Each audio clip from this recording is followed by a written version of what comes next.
What if you could start speaking a new language in just a few minutes a day without feeling overwhelmed or bored? Most people get this wrong, but here's why traditional language learning fails. Today, I'm sharing my real usage experience with the Ling app and whether it actually helps you learn. Ling is a mobile language learning app designed to teach over 60 languages, including many that are hard to find on other platforms. It focuses on short, game-style lessons that train vocabulary, pronunciation, grammar, and listening skills. You won't believe what happens next when you realize how quickly small daily sessions build confidence. The app starts by testing your level and then builds lessons around everyday conversations. You learn greetings, food orders, directions, and simple questions. The lessons use tapping, typing, and speaking, which keeps your brain active instead of passive. One of Ling's strongest features is its speech recognition.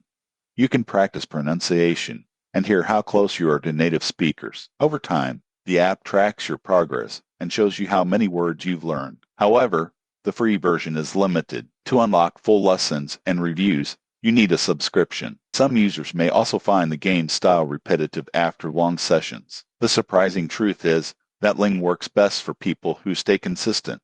10 minutes a day can lead to real improvement. If you're serious about learning a language, Ling is a strong option. Subscribe now for more honest app reviews.